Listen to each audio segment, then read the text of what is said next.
మన చిన్నప్పుడు పల్లెటూరులో దొరికిన పాలు ఇప్పుడు సిటీలో దొరకటం లేదు. మా ఇంట్లో దీని గురించి మాట్లాడుకుంటున్నప్పుడు కంట్రీ డిలైట్ గురించి తెలిసి ఉన్నత ప్రమాణాలు ఉన్న ల్యాబ్స్ లో టెస్ట్ చేయించి రోజు రిపోర్ట్స్ ని యాప్ లో అప్డేట్ చేస్తారు. వాళ్ళ విధానాలు చూసి సంతృప్తి చెంది ఇలా రికమెండ్ చేస్తున్నాను.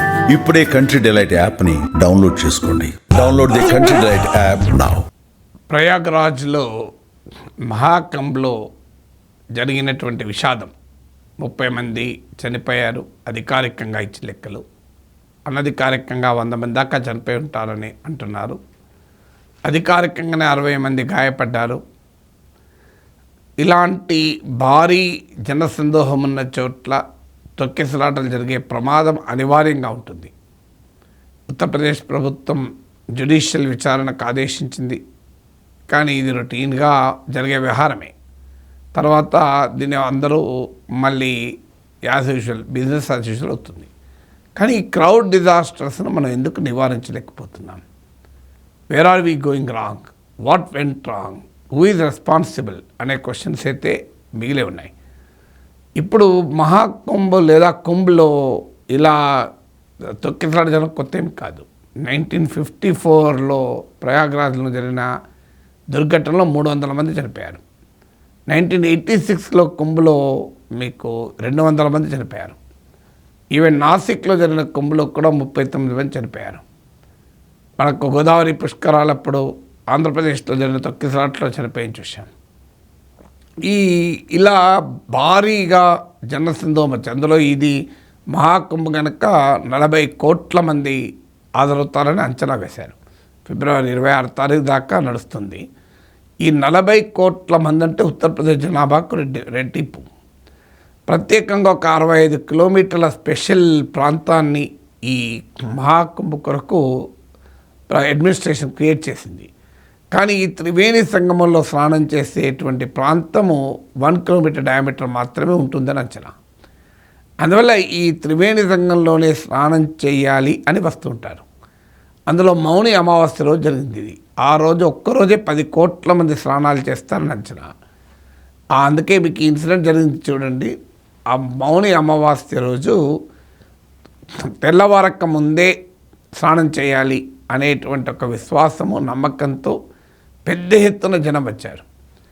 మౌని అమావాస్యకు అంతటి స్థాయిలో జనం వస్తారని తెలుసు కదా, మరి ఆ జాగ్రత్తలు ఎందుకు తీసుకోలేదు అన్న ప్రశ్నలు జరుగుతున్నాయి. జాగ్రత్తలు ఏం తీసుకుని ఉండాలి? వాస్తవంగా ఈ ఏర్పాట్లకు చాలా అప్రిసియేషన్ కూడా వచ్చింది. అత్యాధునిక టెక్నాలజీ వాడుతున్నారు, అండర్ వాటర్ డ్రోన్లను వాడుతున్నారు, మీకు ఆర్టిఫిషియల్ ఇంటెలిజెన్స్ ద్వారా రెగ్యులేట్ చేస్తున్నారు. అప్పటిదాకా మహాకుంభ్ చాలా అడ్వాన్స్ టెక్నాలజీతో బాగా చేస్తున్నారని అప్రిసియేషన్ కూడా వచ్చింది. చదువుతోనే సమాజంలో మార్పు సాధ్యమని నమ్మిన వ్యక్తి, మారుమూల గ్రామంలో పుట్టి వేలాది మందిని మేధావులుగా తీర్చిదిద్దిన విద్యావేత్త, మనలో ఒక్కడు మల్క కుమ్రయ్యకు టీచర్స్ ఎమ్మెల్సీ ఎన్నికల్లో మొదటి ప్రాధాన్యతగా ఓటేద్దాం, గెలిపిద్దాం. సడన్ గా ఈ స్టాంపింగ్ జరిగింది. 7,000 కోట్ల రూపాయల ఖర్చుతో చేస్తున్నటువంటి ఒక భారీ యాక్టివిటీ. ఇవాళ ఇమ్మీడియట్గా ఈ దుర్ఘటన జరిగినాక 2 పనులు చేశారు. ఇది ముందే చేసి ఉంటే ఎంత బాగుండేది. ఒకటి, విఐపి మూవ్మెంట్లను ఆపేశారు. రెండవది, మీకు 4 వీలర్స్ ఆపేశారు. మరి 2 పనులు ముందే చేసుంటే, అట్లీస్ట్ మౌని అమావాస్య రోజున చేసుంటే ఈ పరిస్థితి వచ్చేదా? మీకు చాలా సందర్భాల్లో ఇదే సమస్య చూడండి. విఐపి మూవ్మెంట్లే ప్రధానమైన ఇష్యూగా ముందుకు వస్తుంది. ఎందుకంటే విఐపి వచ్చినప్పుడు మొత్తం అడ్మినిస్ట్రేషన్ అంతా ఆ విఐపీల చుట్టూ ఉంటుంది. తర్వాత ఆ విఐపీలను చూడటానికి జనం ఎగబడుతుంటారు. ఆ విఐపీలకు సెక్యూరిటీ పేరిట అదనపు లోడ్ ఉంటుంది. ఆ విఐపీలకు భద్రత పేరిట ప్రజలను సాధారణ భక్తులను ఆపేస్తారు. దాంతో మనకు హైదరాబాద్ రోడ్లను చూడండి, విఐపీ వస్తున్నారంటే, గవర్నరో సీఎం వస్తున్నారంటే ట్రాఫిక్ జామ్ అయిపోతుంది. ఇక మౌని అమావాస్య రోజు ఇలాంటి కుంభుల్లో, కుంభ్ లాంటి కార్యక్రమాల్లో, మహాకుంభ్ లాంటి కార్యక్రమాల్లో విఐపీలు వస్తే ఇంకెంత భయంకరంగా ఉంటుంది. హైదరాబాద్ రోడ్ల పైన V I P chief minister, governor movement ఉన్నప్పుడు మనకు ట్రాఫిక్లో ఎంత ఇబ్బందులు అవుతాయనేది ఒక్కసారి గుర్తు తెచ్చుకుంటే, మహాకుంభలో విఐపీల గోల ఏంటి అనే ప్రశ్న వస్తుంది. విఐపీల పైన కంప్లీట్గా మీడియా, విఐపీలన్న మామూలు విఐపీ కాదు, హాలీవుడ్ యాక్టర్లు, బాలీవుడ్ యాక్టర్ల నుంచి మొదలుకొని బిగ్ బిజినెస్ ఇండస్ట్రియలిస్టులు, పొలిటికల్ లీడర్స్, మళ్ళీ వాళ్ళు టీవీ కెమెరాలు క్యాప్చర్ అయ్యేంత వరకు వాళ్ళంతా ఈజీగా గంగలో మునగరు. ఆ టీవీ కెమెరాలు పూర్తిగా క్యాప్చర్ అయ్యేంత వరకు ఆ ఈవెంట్ మేనేజ్మెంట్ ఉంటుంది. ఎందుకంటే విఐపీలు పబ్లిసిటీ కూడా కారణం, పొలిటీషియన్లతో సహా. అందువల్ల ఆ ప్రాసెస్ అంతా జరిగేంత వరకు మీకు ఈ ప్రాబ్లం అది అవుతుంది. అందువల్ల మొదటిగా విఐపీ మూమెంటు, విఐపీల పైన ఫోకస్ ఈ ప్రమాదానికి, ఈ దుర్ఘటనకు కంట్రిబ్యూట్ చేసింది అన్నది ఇప్పుడు విమర్శ వస్తుంది. రెండవది ఏంటంటే, ఇది నేను చెప్పడమే కాదు, ఇప్పుడు మహామండలేశ్వర్ నిరంజని అకార చెందిన ప్రేమానంద్ పూరి కూడా ఆయన ఇదే మాట చెప్పాడు. ఈ విఐపీల గోల్ ఒకటి, అలాగే ఆర్మీకి అప్పచెప్పి ఉంటే ఈ పరిస్థితి వచ్చేది కాదు. ఆర్మీ ఈజ్ బెటర్ ఎక్విప్డ్, కానీ ఉత్తరప్రదేశ్ ముఖ్యమంత్రి యోగి ఆదిత్యనాథ్ తనకు పేరు రావాలని కంప్లీట్గా స్టేట్ గవర్నమెంట్ అడ్మినిస్ట్రేషన్ పైన ఆధారపడ్డాడన్న విమర్శలు కూడా వస్తున్నాయి. అలాగే హిస్టరీ ఆఫ్ కుంభ్ అనే పుస్తకం రాసిన చతుర్వేది అంటున్నది ఏంటంటే,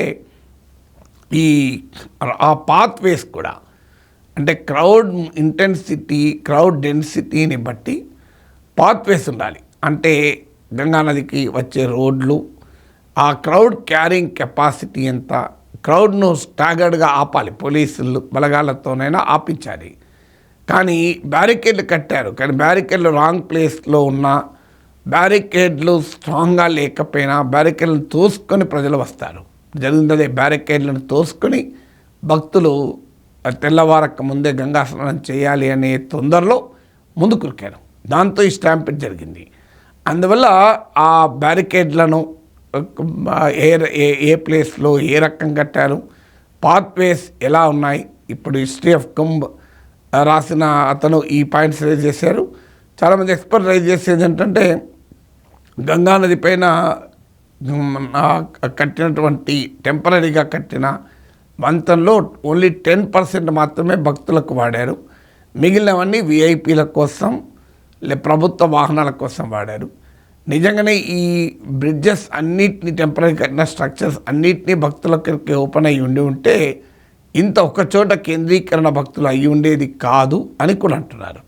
this are all need to be probed. నేను ఏది కంక్లూషన్కి రావడం లేదు, ఎందుకంటే ఫీల్డ్ మీద లేకుండా మనం ఖచ్చితంగా ఇదే జరిగింది అని చెప్పలేను. అందుకే వివిధ రకాల ఎక్స్పర్ట్స్ చెప్తున్నటువంటి అంశాలే మీ ముందు చెప్తున్నాను.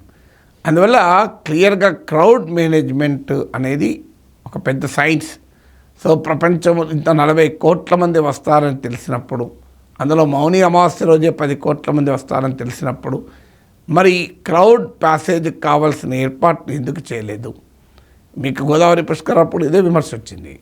ఆ రోడ్ నేరోగా ఉంది, సడన్గా ట్రైన్లు వచ్చాయి, సో ఒకే చోటికి అందరూ గుమ్మగూడారు. ముఖ్యమంత్రి పుష్కర స్నానం కూడా చేస్తున్నాడు, దీంతో ఒక్కసారిగా వదిలేశారు. ఈ స్టాంపిడ్ జరిగిందన్న విమర్శలు కూడా వచ్చాయి. అందువల్ల ఇప్పటికైనా మనం ఈ రిలీజియస్ గ్యాదరింగ్స్, బహుశా భారతదేశంలోనే అత్యధికంగా రిలీజియస్ గ్యాదరింగ్లో తొక్కిసలాట్లో భక్తులు చనిపోతున్నారు. అందువల్ల ఈ విషయం at least learn the art of crowd management, the science of crowd management. ఇకనైనా ఈ విఐపీల గోలా, విఐపీల ఫోకస్ మారి సాధారణ భక్తులు మించిన విఐపీలు లేరు అని గనక అడ్మినిస్ట్రేషన్ భావిస్తే ఈ ప్రాబ్లం ఉండదు. హిస్టరీ ఆఫ్ కుంభ్ రాసిన చతుర్వేది ఇంకో మాట కూడా ఏమంటున్నారంటే, ఈ లోకల్ జాగ్రఫీ పూర్తిగా తెలిసిన వారికి కంప్లీట్గా అప్పచెప్పాలి, లోకల్ జాగ్రఫీ పూర్తిగా తెలియకపోతే ఈ కూడా ఇబ్బందులు అవుతాయనేది ఒక సజెషన్.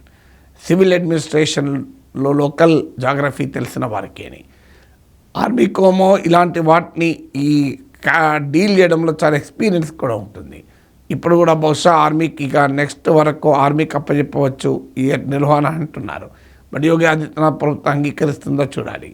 బట్ ఏదైనా మహాకుంభ్ పైన సాధారణంగానే ప్రతిపక్షాలు ఇదంతా విఐపీల వల్లనే జరిగింది అని ఆరోపిస్తున్నారు. యోగి ఆదిత్యనాథ్ ఏమో తప్పంతా భక్తుల మీద తోసేశాడు. భక్తులు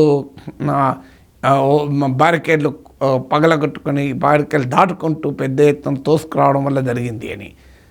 ఈ ఇన్సిడెంట్ జరిగిన తెల్లారి అకార పరిషత్ వాళ్ళు, సాధువులు మేము స్నానమే చేయమని, ఇంత రష్ ఉంది, ప్రజలకు ఇబ్బంది కాకూడదు, భక్తులకు ఇబ్బంది కాకూడదు అని వాళ్ళు స్నానం చేయ నిరాకరించాలని కూడా వార్తలు వచ్చాయి. తర్వాత ముఖ్యమంత్రి అందరూ పర్సువేట్ చేశాక 2 PM వెళ్ళారు అని. సో అందువల్ల ఇప్పటికైనా ఎవ్రీ డిజాస్టర్ తర్వాత మనం మాట్లాడుకుంటూ ఉంటాం. తొందరపడి ఏ కంక్లూజన్కి రావాల్సిన అవసరం లేదు. పాలిటిక్స్కి అసలే అవకాశం లేదు. But still need to be focused on security. విఐపీల కన్నా భక్తుల భద్రత పైన, భక్తుల సదుపాయాలపైన, భక్తుల చుట్టూ ఫోకస్ ఉంటే అడ్మినిస్ట్రేషన్ చాలా ఎఫిషియెంట్గా నిర్వహించగలుగుతుంది.